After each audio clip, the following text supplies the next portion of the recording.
for the team and the school authorities for the opportunity that they have given me to be able to share God's word. I'm going to talk about imitating Christ. The story is told about a man who was born with an awful facial deformity. Now, since he had this facial deformity, he was very lonely and very alone in his community. Nobody liked him, nobody wanted to play with him, so he was aloof, he was all by himself all the time. But when he grew up and became an adult, he decided that he would leave his town and he would go into another town and live his whole life, probably life of dignity. So he started his journey from his town, and as he progressed further, he stumbled upon a mask. And he picked that mask up and he put it on his face. And he said, wow, it looks really nice. It makes me look good and I'm looking handsome. But the mask was difficult because it kind of hurt him quite a bit when he was trying to put it on. And he also thought to himself, oh my, what if somebody actually recognizes my true identity? What if somebody looks at my real face? They wouldn't like me, so should I use this mask or should I discard it? But then deep inside his heart, he thought, wow, I look handsome and I look nice, although it's painful, let me keep it. And he started wearing the mask and he progressed on to the next town. Well, in his new hometown, he developed a lot of new friends. He had children to play with him, and he also fell in love with a beautiful girl there. But one day, a wicked lady from the old hometown came to this new town and looked at this man and said, oh wow, isn't that you, Ramu? And Ramu's heart sank and he said, oh my, everybody will know my secret.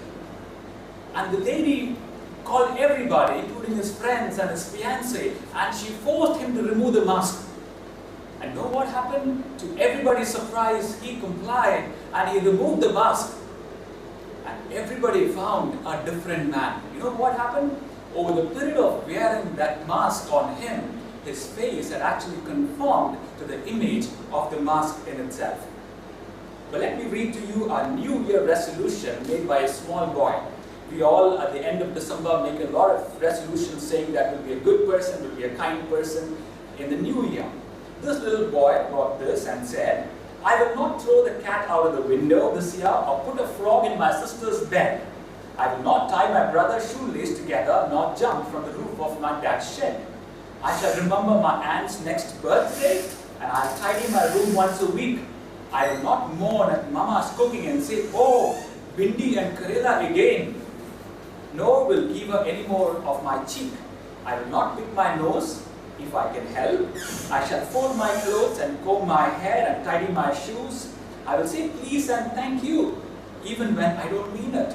And I will never spit or shout or swear. I shall write every day in my diary and make sure that I'll follow it. I'll try my hardest to be the helpful boy or the girl at school. I shall help old ladies cross roads, even if they don't want to. But I'll go to bed with the owls and be up with the birds and close every door behind me. I shall squeeze from the bottom of every toothpaste tube, lest Mama shout at me again. I'll stay from trouble and will not let trouble find me. Well, when shall I start all of this? Shall I start it next year or shall I start it this year? Oh my, the list is too long. I shall start it perhaps 2 years later. You see, we all have made resolutions and promises to be good. We want to be kind. We want to be helpful. But we all somehow realize that we make resolutions to break them and we are not able to keep them. G.K. Chesterton is an English writer, and I would advise that you pick him up and start reading. A lovely person who has written so much about his walk with the Lord. He said, the depravity of mankind is the most empirically verifiable and attestable fact, and it is also the most intellectually resistant one. What is he basically saying? He's just saying this, that the sinfulness of humankind is the most visible sign that is around us, but nobody likes it. And to be very precise, our human hearts are wicked, they are deceitful. You know it, and I know it very much. So you and I make resolutions every day, but we are not able to keep it in our own strength. And Apostle Paul in the Bible is mentioning that dichotomy within himself when he says, what a wretched man I am. Oh, I am doing things that I don't want to do. And I am not able to do the things that I would wish to do. The story is told of Malcolm Muggeridge, who was an English journalist and author and media personality. He was also a spy and a soldier in World War II. He was serving India as a journalist, and one day morning he wakes up and comes out of his house and looks at this beautiful river right in front of his house. And as he looks at that river, he sees a beautiful lady across, and the erotic passions get the best of him. And he's standing there thinking, should I jump in or should I restrain myself? But the passions got the best of him. He started moving forward, jumps inside the river, starts swimming towards this object of his erotic pleasure. And as he's swimming, he's thinking about his wife Kitty. He said, how could I be unfaithful to Kitty, my life? But you know how our emotions are, how our passions are, and he started swimming and swimming and swimming. At last he reached this object and he came out of the river, stood right in front of her, and to his horrific surprise, he realized that this lady was leprosy affected. He saw this lady standing with her eyes disintegrated, her nose absorbed in, and no fingers on her hands. And there he stood, bare to himself, thinking, oh, what a leprous lady she is. It is that moment a voice within him said, hello, it is not about this lady being leprous and also being leprous. It is about your heart being leprous and leprous. What a leprous heart, G.K. Chesterton, you have. The heart of the problem is a problem of our heart. Dr. Warren Wiersbe, a great Bible commentator, commented on the human condition and said this: promote man and he gets proud. Ignore man and he becomes angry and takes his anger on the whole race. Make him rich and he uses his money to destroy and not to build. Now with this given human nature of us, which is inclined to sin all the time, how do we imitate Christ? In fact, imitating Christ becomes so very difficult for us. But imitating Christ involves a series of saying yes and a series of saying no as well. The story is told of Sri Shankaran Nair, who was the member of the Viceroy's Executive Council long time back when the Britishers were around here. And in those days, the Viceroy's Executive Council was compared to the present day's Council of Ministers. Sri Shankaran Nair had to resign because of a difference of opinion with the Viceroy himself. Now in those days, if somebody had given their resignation, they would not take it back because it was considered to be a matter of conviction. Well, the Viceroy accepted the resignation, but the Viceroy also called in Sri Shankaran Nair for a farewell dinner. After the dinner was over, the Viceroy walked Sri Shankaran Nair to the car, out to the portico.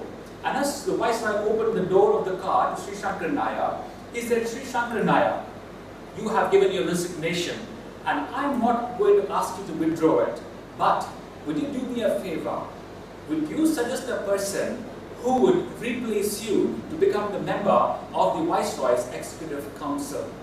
Well, Shankaran Nair, the story says, stood there in silence for a brief moment. And he looked at the Viceroy and said, Viceroy, why do you think I have put in my papers?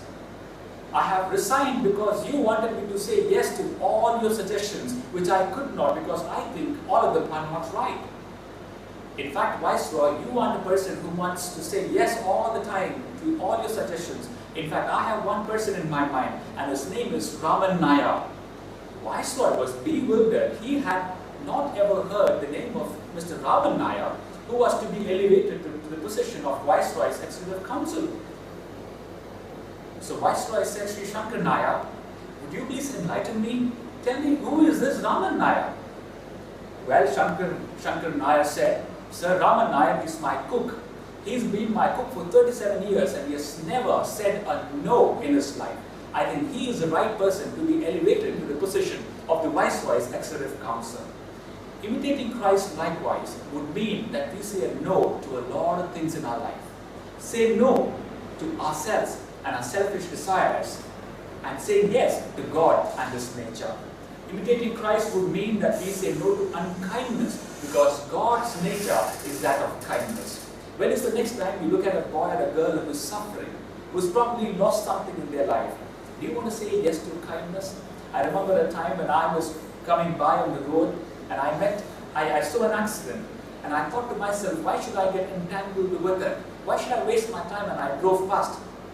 And as I went back to the office, I thought to myself, what an unkind man I am. I should have been kind to that person. But recently, I must tell you that I also again saw another lady met with an accident, sitting by the road and crying. And I went a little further and I thought to myself, I cannot be unkind. I cannot pass by. I turned the car, came all the way back to her, and I said, can I help you? But many times I found myself to be doing things that are unkind and not being kind. Imitating Christ would mean being kind in our little ways possible, because the God we serve is a kind God. He is kind to us all the time. Imitating Christ would mean to say no to hate, because the nature of God is love itself. You cannot hate the other person, for God so loved the world that He gave His Son for me and for you. Imitating Christ would mean that you would say yes to love to people around you. Is it a teacher whom you are holding a grudge to this morning? Maybe you should tell a teacher, I'm sorry for what I have done to you. I want to love you the way the Lord has loved me. Maybe it's your father or mother whom you're holding a grudge against. You could probably go back and hug your father and say, Father, I'm sorry for what I've done. God has loved me. How can I not love you? Mother, would you please forgive me? Sister, brother, or perhaps a maid in your house with whom you're angry at. You could probably tell her, Parvati, I'm sorry for what I've done. I've spoken unkind words. I want to love you because Christ loves me as well. Well, imitating Christ also means to say no to selfishness, because the nature of God is selflessness. Imitating Christ would mean saying no to pornography, and no to abusive language, no to bad thoughts and images, because the nature of God is that of holiness. In fact, somebody said, you cannot worship God unless you are clothed in holiness. You have to be dressed in holiness. You have to be a holy person. Only then you can worship God. Imitating Christ would mean saying no to cruelty and saying yes to mercy, no to injustice and saying yes to justice, saying no to lies and saying yes to truth, saying no to gossip and saying yes to clean and pure talk, saying no to arrogance and saying yes to gentleness, saying no to cheating and saying yes to being faithful, saying no to violence and saying yes to peace, and saying no to darkness and yes to the light. All of us have seen these airplanes fly by. Now they are constantly given power to those twin engines or 4 engines that are on them. But you know what happens if these engines would fail ever? The planes will either stall or they will come crashing down. Why do you think these metal birds will come crashing down from air? You know it. There is a G-force, the gravity force, that will pull that metal bird down the moment the engine stops functioning and giving power to the bird itself. Likewise in our life, there is a force that pulls us down, and that force is called a sin. It constantly pulls us down. And the only way you can fly high is to be connected to the engines, and that is Christ Himself. Are you connected today to Christ? It is only if you're connected you can imitate Christ in your life. Just as a man in the story who, although the mask was difficult, wore it, and in the due course of time he realized that he had become a handsome boy because of the mask itself. May I encourage you this morning that you may wear the mask of Christ, and as you wear Him over a period of time, although He'll be difficult initially, but as you wear Him, after some time you realize you will become like Christ Himself. So imitating Christ doesn't depend on us, although we have to put our effort, but imitating Christ is the pure grace of God. May God bless you as you try to imitate Christ this day and put His mask and wear Him every day.